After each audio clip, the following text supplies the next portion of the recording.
I čao ljudi, danas ćemo vam pokazati kako da izbrišete neki klip. Na primjer, sad ćemo ući ovdje na internet. Ako hoćete neki klip koji vam je glup, koji loš ispod, koji je sramotno ili tako nešto, koji ne znam nija, koji vam stvarno ne smiđa i vidite znate kako da ga obrišete.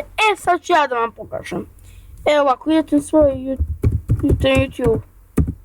Čekaj. Na YouTube, tako. Idemo ovdje YouTube, da.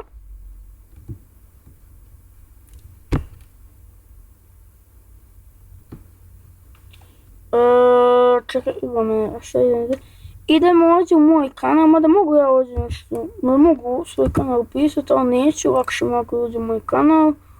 I ovdje u moj kanal. Moj video, dobro. Idete ljudi ovdje u menadžer video snimaka.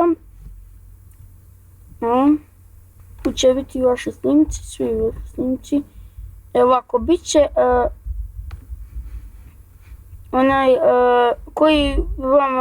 koji ćete video da izvršite, ovaj neće da ga vršimo, tu kao primjer, izbriši.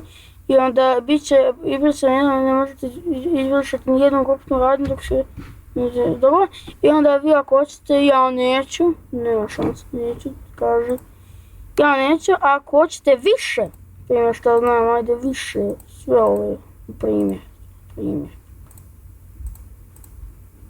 Onda isto ovdje stavite radnje, izbriši, ali to ja neću da radim. I ljudi, to je bilo to što se tiče ovog videa. Nadam se da sam vam pomogao, da sam vam pokazao i aj, čao!